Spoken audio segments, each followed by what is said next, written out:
Hello everyone. I don't know how to talk about this, but I just want to talk. And this is very difficult for me and everyone, but I just want to talk. Almost a year ago, my mother was diagnosed with ALS, also known as Lou Gehrig's disease, as well as amyotrophic lateral sclerosis. I'm not really good at explaining it, but what I usually tell people is how it's a neurological disease, and you know how if you want to touch your head, you don't really think about it, and your body's automatically like, okay, I'm gonna touch my head. And it's as simple as that. But since that movement's connected to your brain, it's technically kind of neurological. So with ALS, the stuffs in your brain break down and prevent you from doing things, and a lot of it is physical. You're still able to think, you're still freaking smart as hell. Your brain, you still think like the same person you are, but it's more of a physical thing that's going on. My mom's always been sick since before I was born. And then once I came into the world, it got worse. I still sometimes think that it's my fault because I was born, but it really isn't, I guess. Or so I've been told. When I was younger, she sometimes had to use a cane. Sometimes she would be too tired to do things. That kind of stuff. But it wasn't too big of a deal to us because she wouldn't really let it affect her ability to take care of her kids. But then it gets to a certain point where you can't just ignore it and you can't just magically get rid of things. Sometimes she would have TIAs or strokes, and she would have slurred speech, but she was usually able to bounce back from it. She also had left side weakness, so sometimes her left side would be a lot weaker than her right, so she would usually have a cane in the car, or she'd bring her cane with her. She also had fibromyalgia, so usually she's out of spoons. That's she used the spoon metaphor thing. Since I was a little kid, she brought us into the kitchen and pulled out a bunch of spoons to try and explain it to my brother and I. A little less than a year ago, she had a TIA or a stroke, and she kept going to the hospital. She kept going to the ER. They were like, nothing's wrong, you're fine, everything's fine. So she kept going home. But then she kept going back, and one thing about my mom is she hates hospitals. She is avoiding it. She's always been avoiding hospitals because it's too much for her. It's upsetting, you feel trapped, it's expensive. It's also kind of traumatizing to be locked somewhere. You're not exactly locked, but you're trapped. And so she kept going to the ER, and then at some point they were like, we're admitting you're gonna stay overnight. My dad did not leave her. He didn't shower for days, didn't change clothes, didn't shave, didn't put on deodorant. He sat with her night and day, and he slept in a plastic chair. 'Cause my brother and I had school, and I had work, and my dad just took some days off to take care of my mom. They had a suction machine for her because she was losing her, because her speech was slurred. We just thought it was part of the TIA, but it wasn't coming back, and she was having trouble moving. And before, when this kind of stuff would happen, she'd be able to bounce back from it eventually, in a couple weeks. But it wasn't coming back. And she started having trouble swallowing, which is one of the reasons she went into the ER. And so that's kind of the turning point when they actually admitted her. They have a suction machine, kind of like how they do at the dentist.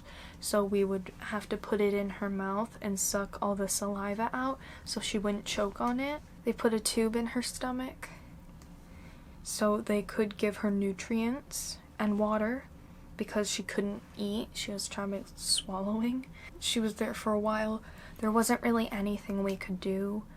She was still able to write, so she would write to us things down. We could still understand her sometimes. We all thought it was something that she was gonna bounce back from like usual. No, it was not. And then she was sent to this retirement home that was also rehab. So she was there, and she did physical therapy there and speech therapy and stuff like that. And she went downtown to go see a special neurologist. And she'd been there a couple times and stuff like that. And so she was living in the rehab for a while. We would spend like all day with her, and then at night she would sleep there. And she had a button that she could press for help. And so she had a meeting and with the people at the special hospital downtown, and I asked her how it went, and they're like, oh, they didn't really say anything, just everything that we already knew. And I'm like, oh, okay. But she kept getting sicker, and it got to the point where her words kept getting more and more slurred, and one of her hands curled in, looks like this, but it's all puffy, and she physically cannot move her hand or her fingers. I'd be sure to visit every single day, and my dad would travel for work sometimes. I would spend hours with her every day, and I'd help take care of her. Sometimes I would shave her legs and stuff because she couldn't do it herself, and she'd feel a lot better afterward. And then one day my parents called a family meeting in a meeting room at the rehab, and so we all went, and some therapists were there too, and we all sat down, and they said that there was a diagnosis.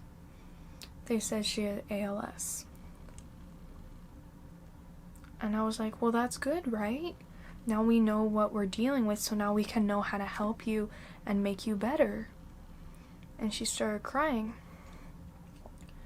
And that's when they told me that it's fatal and that she probably will have like a year and a half, probably less, to live.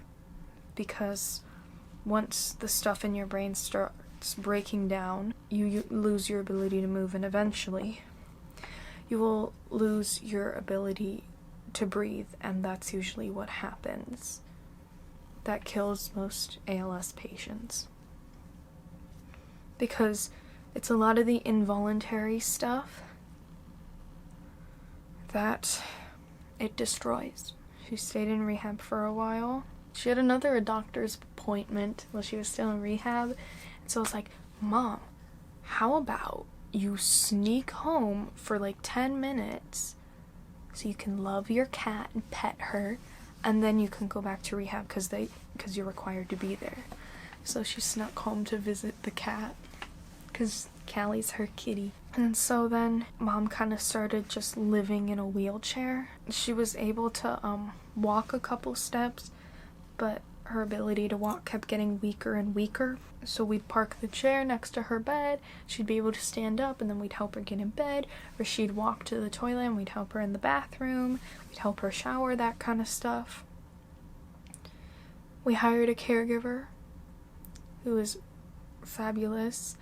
My mom really likes her. She's very kind and sweet and knows what she's doing more than anybody here, because we're not experienced with this kind of stuff. Caregiver helped wrap our Christmas presents. I felt bad because since Mom can't swallow or eat, sometimes I would give her a French fry and she would just smell it. She was given something called a Tobii Dynavox, which is a computer thing and it has something called eye gaze. So you program it to recognize your eyes, and and it'll come up with a like keyboard on the screen, and each letter you look at, it'll type for you.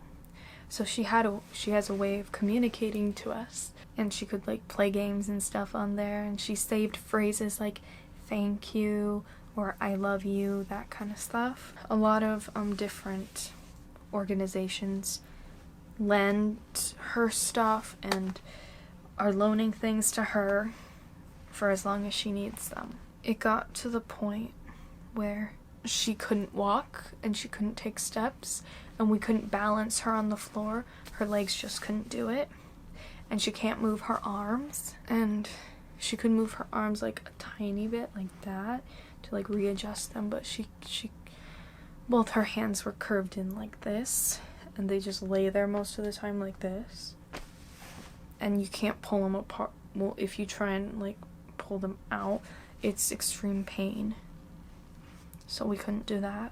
All of a sudden she wasn't able to walk, she wasn't able to go to the bathroom.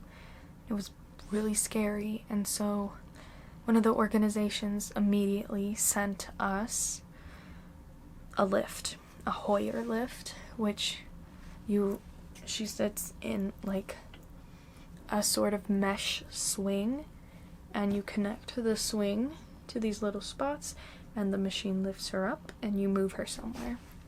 So that's how we got her into bed and got her to the bathroom, that kind of stuff, and it was like that for a while. She is under hospice now, so we have nurses and doctors that would come over and give her meds and help her, and there was a social worker, because this is a fatal disease and it's very traumatizing to deal with. It's just been getting worse and worse, as expected, because there is no cure for it.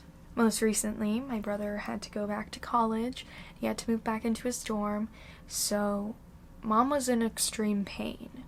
But I wanted to make sure that my dad helped my brother move in, because that's the priority over her, because she's selfless, cares about her kids. So once that was all taken care of and my dad came home, she told him how much pain she was in. They talked to the one of the people with the hospice care, and they told her to just come into one of their facilities to try and get her on some new meds and adjust them, and that it wasn't exactly like a hospital, it's more nice and less hospital-y, and she said that she was terrified that if she goes there, she'd never come home. They assured her that's not gonna happen, and so an ambulance picked her up and they took her to the facility. Now the facility is a lot better than a hospital. It has double doors that open to a little patio outside. There is a ceiling fan, and there's a couch and a recliner, and the bathroom still looks pretty hospital-y, and there's a big TV, and you can order takeout and that kind of stuff. So she's been there for a little over a week now. The medicine has affected her ability to see, so she can't use her Tony Dynavox to type and talk to us. So usually we ask yes or no questions, and she can nod or shake her head a little, so we know if she like needs the bed adjusted, or if she wants food, or needs a bathroom, or anything like that. And she's been sleepy, and I've been visiting her every day, and my dad's been there. My dad's there from 7 a.m. to 7 p.m. and then our caregiver takes care of her over the night, because my mom's terrified of being alone, and since she can't swallow, she could choke on her saliva, and the facility doesn't have enough people to have just someone sitting next to my mom 24/7, so she's never alone. It's either the caregiver or my dad that's there all the time, and I obviously visit when I can, but I have college and work. I work 2 jobs, and so I visit her as much as I can. I visit her in between classes. I usually go to sleep pretty late at night because I want to make sure that I spend a lot of time with her, and then I have to do my homework, and I usually have been getting like 3 to 4 hours of sleep a night, which isn't exactly healthy, but if it's what I gotta do to be with my mom, I'll do it, obviously. So just a couple days ago, she couldn't open her eyes. She hasn't been eating. She hasn't really been going to the bathroom. She has a catheter right now, so they wouldn't have to move her as much.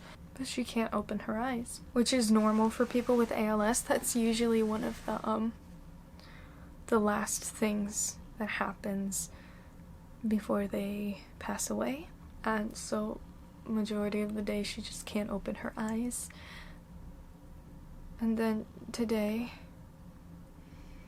I visited her and I was spending time with her, and then they readjusted the bed and they were like, oh, she opened her eyes, and I went running to go see her. They all say that she can hear us even with her eyes closed, but it feels awkward and not right to talk to somebody when they have their eyes closed like that, you know? It's like you're disrupting their sleep even though they're not sleeping, and we don't know that she wasn't sleeping the entire time. But she had her eyes open. They don't know if she can see, like her eyes will focus. They don't know that, but she, with her eyes open and her being able to hear me, I'm pretty sure she recognized it was me.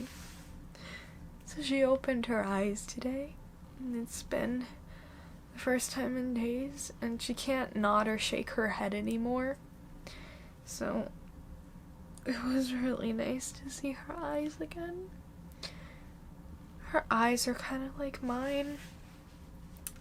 I've been told that I have my mom's eyes. Like in Harry Potter, you have your mother's eyes.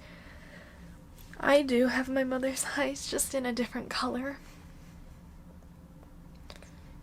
So I got to talk to her, and I told her about how I was taking care of the cat, how I was making sure that Dad was eating, and how I was going to school and work, and I kept telling her how much I love her because she's the most important person to me.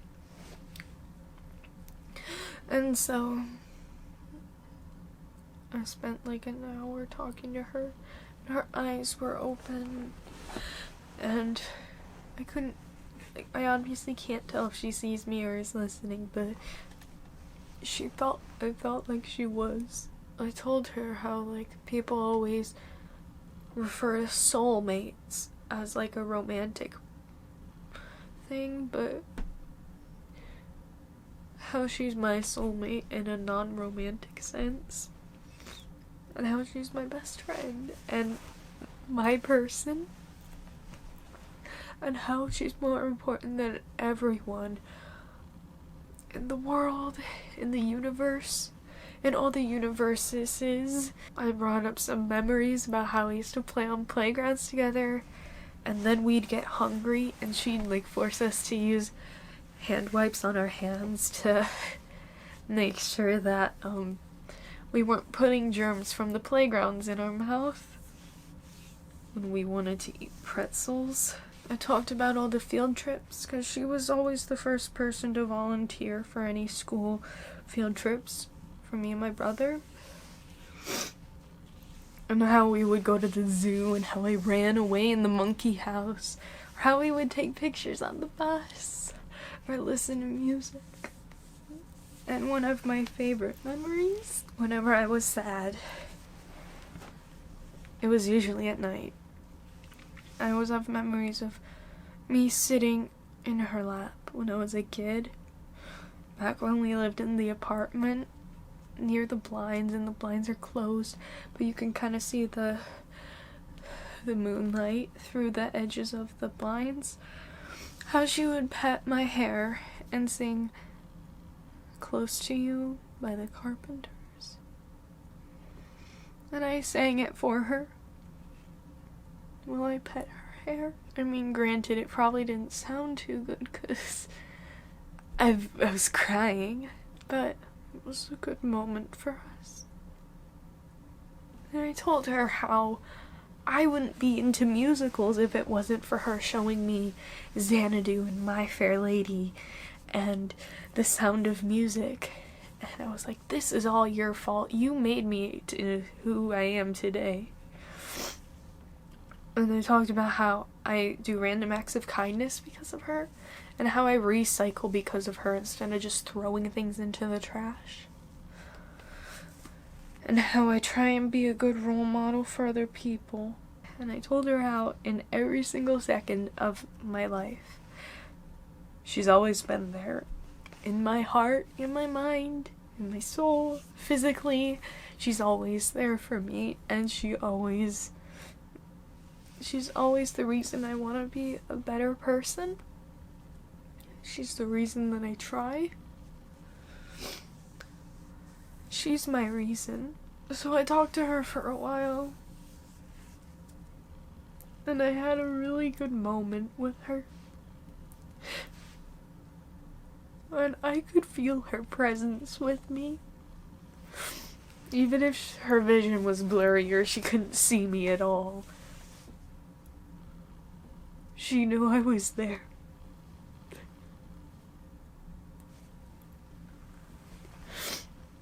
Her eyebrow twitched when she heard my voice. She's my mom.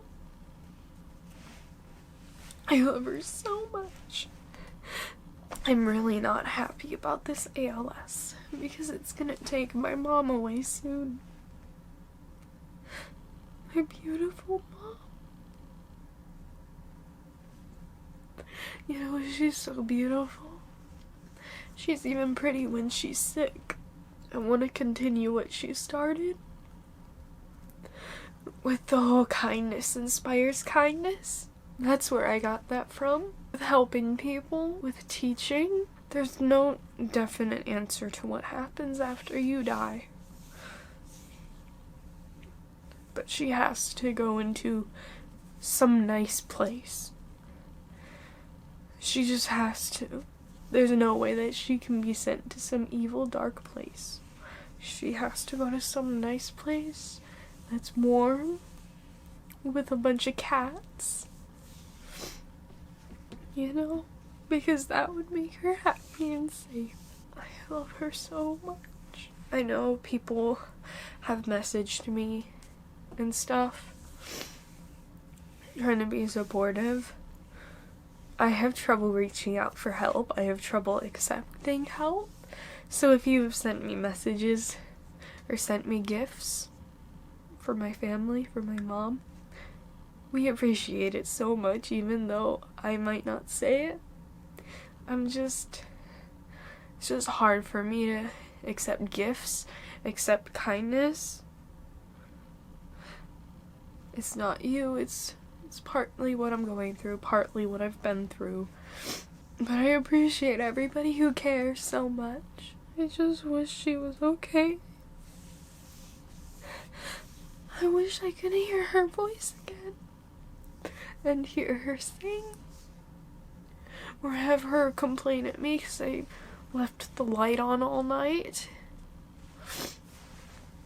Or that I didn't put the dishes away. I just want that, and you take all of that for granted, so please tell the people you care about how much you love them. Because you never know when that's gonna be taken away. Don't assume people know how you feel. Tell them more than once.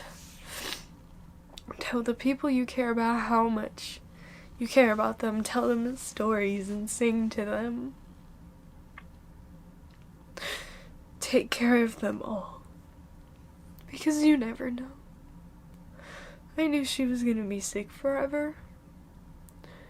And I didn't think it'd go like this. I'm gonna try and link some organizations you can donate to, or there are some where you can like walk or run to help find a cure. Because even if we can't save my mom, we could save somebody else's, and that would mean so much. Her heart's starting to slow down, so She probably doesn't have too much longer left, but I'm gonna spend as much time with her as I possibly can. Well, I still can. God, I love her so much. The next thing that I post regarding her ALS is probably gonna be the end. I love you, Mom. I love you so much. I love you, Mom. I love you so much.